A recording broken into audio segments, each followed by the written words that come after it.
Yeah, watching Poland Daily Business. Karpacz in southwestern Poland was a place of meeting. Almost 5,000 people get there for International Economic Forum. That's almost 30 years, exactly 30 years of tradition. It started very small in Krynica in southeastern Poland.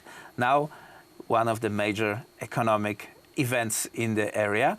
Our guest is Professor Zbigniew Krysiak. Welcome to the show, sir. Nice. Professor Zbigniew Krysiak, Warsaw School of Economics and Institute of Schumann Stott. And the energy is something that is powering the development, the relation between the growing availability of power and growth, economical growth, and state increase of the lifespan, better family status, and so on is direct, no question about that. Yet, economy as energy is cost is growing. We see that the coal energy is out of fashion. Definitely, right now we put much effort on building the renewables, solar and wind and nuclear power. By the way, as we speak, the wind power and solar and natural gas-fired power stations are producing the power that is more expensive than old-fashioned coal because the gas prices went up twice or 3 times due to the Russian politics. But this is how these things are connected.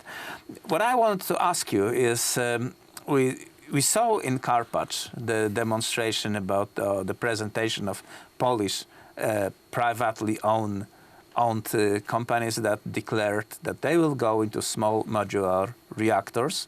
And this is an important shift in Polish economy. The big industry, the private industry in Poland, is going nuclear.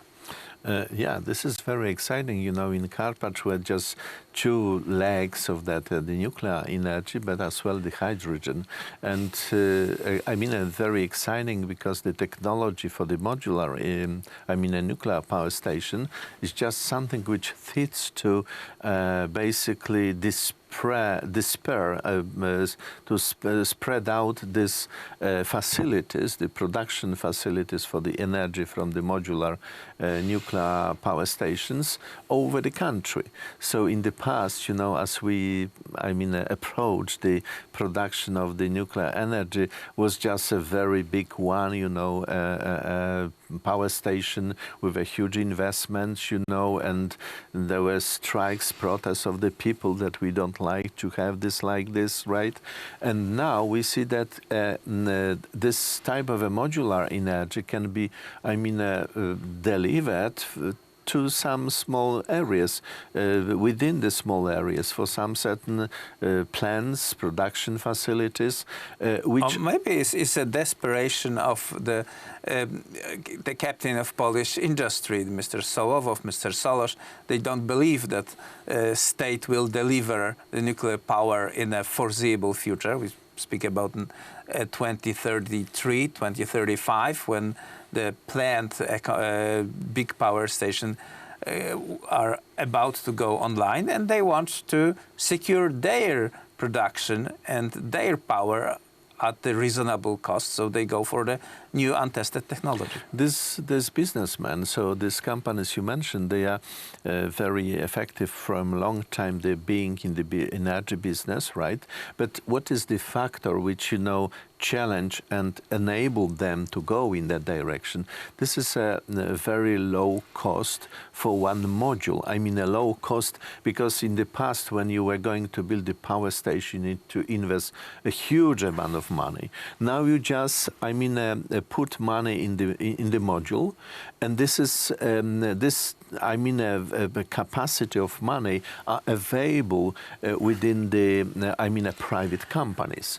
So this is a very important factor, and of course you can extend that afterwards. And we can also imagine that the producer will kind of facilitate this purchase. General Electric definitely has a big pocket and deep pocket, and can use them for spreading their technology. Yeah, this is, of course, as well, an important factor for the producer, General Electric, for instance. And I think that this allows as well to create kind of a joint ventures. So between a private, companies and the state, depending, so kind of a financial engineering can, compose the money needed for that investment from the local government, from the central government, and from the private company. And I think this is something. The flexibility from different sides gives a big chance to speed up the implementation of this. Production facilities. When you talk about building the nuclear powers, both the traditional big energy and the small modular blocks, you have to keep in mind that all has to be according to the European Union rules. And European Union says we care a lot about the CO2 emission. Poland says, okay, so we will build the power that will not emit CO2, but European Union can answer that, but it's nuclear, we don't really want nuclear here. The Germany, the Greens are already organizing a protest, socialists also are against that. So can we kind of facilitate this nuclear energy development in Poland, providing there are huge proponents of the renewables that will, and huge stakes in renewables that will definitely set against this investment in Poland? So look, the standards, related to the nuclear power stations, and this, generally speaking, this technology, this is just worldwide standards. So it is not like the European Union have a different one. On the other side, the France, the huge production in the France from nuclear power station is something like a 70%. France will be against. So of course, Germans are cancelling the nuclear power station on the one side, on the other side, the France is against. But the standards all over the world, basically, in terms, let us assume, India and China will go to, cancel coal power stations and put the nuclear power stations. So Germany and the European Union is not going to be against it, as well United States. So I think in that regard, in that area, the European Union is just have not much to say, although Germans are doing a very bad step, cancelling these power stations. Okay. This is a problem.